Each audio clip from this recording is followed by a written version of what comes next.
What's cracking, guys? Omar Esop here with my main man, Jake Noel. What's up, brother? Jake, how's it going? Good, how are you, dude? I just want to say that Jake is a wizard when it comes to these things. He's been helping me when it comes to my SI issue. Damn near has fixed me, and that's why all the gains are coming with the bench. Actually, what's funny, as you said, I actually had some shoulder problems I wasn't quite aware of. Yeah. And so ever since I've been getting some help when it comes to the mobility, repatterning, things have been feeling really good. Yep. Strength is going up. Yep. You actually have, your company is called Gains Not Pains. Gains, not pains, yep. So we're talking today about SI dysfunction, in particular trying to activate the lower abdominals, you said. That's right. And then also, again, the glutes to fire. That's right. Talk us just through that a little bit. Why do we need these things? Yeah, so whenever we have the SI, so SI dysfunction meaning the hips are elevated or shifted or rolling in some way and the low back is getting the brunt end of it. And so whenever that's occurring, we want to use the glutes and lower abdominals to anchor kind of the trunk and the core of the body, the core, but I mean the trunk in general. We use those muscles to anchor. We want to get them to activate. We want to get them working properly. And in bad SI dysfunction cases, we need to do that in ways that don't excite the issue. And instead, we want to introduce exercises that are manageable. You're going to see isometric work occurring, so using stability as a stimulus rather than load to get some activation, to get those muscles talking and waking up and getting you stable so that you can go on to the barbell work that gets you big and strong. So two great corrective exercises that I use all the time for SI dysfunction are as follows. The first is called a dead bug. This is used for anchoring the lower abdominals. We talked about if the hip flexors get too tight, it causes too much low back arch.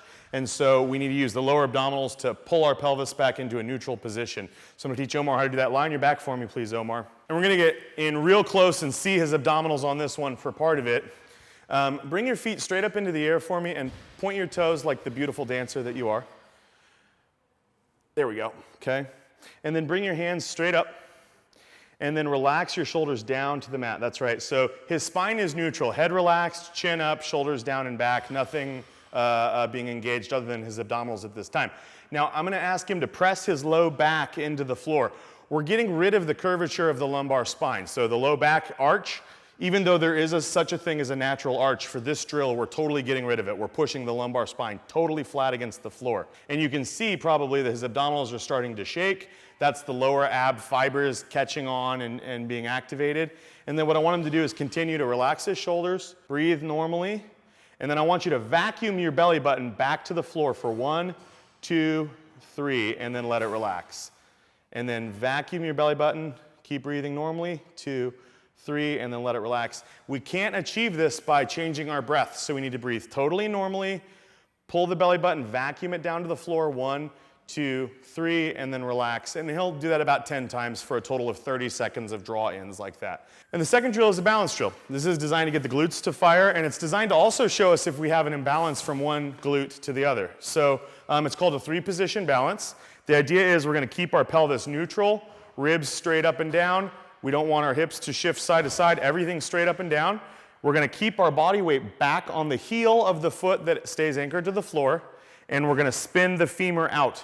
So the knee is going to spin open, and we're going to point our foot forward, balance, and squeeze the butt cheek, 1, 2, 3. Backward, balance, and squeeze the butt cheek, 1, 2, 3. And then sideways, balance, and squeeze the butt cheek, 1, 2, 3. So I pulled that off just right. Which is, yeah, terrific, and I'll take it. And almost anybody can pull it off if they don't, like, really care how. So if you're willing to flop all over the place, people can figure that out. But we want Omar to stay with his pelvis well aligned in the neutral position. And if he's really focused on that effort, it's an extremely challenging drill, even though it's very simple and it doesn't have any load.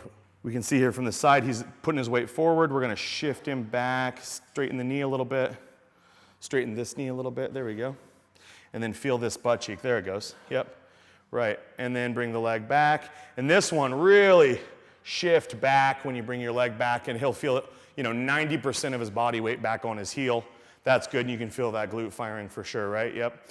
And then over to the side, same story. Keep that knee rotated open, staying back on that. And that's the one that gives me trouble too, is trying to push it out to the side.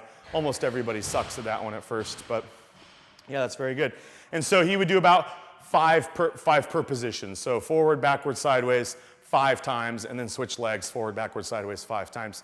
And we generally do that lower abdominal draw in along with the single leg balance back to back 3 times. so that we really get the activation that we're looking for out of the glutes and lower abs. Staying on the heel for me, Omar.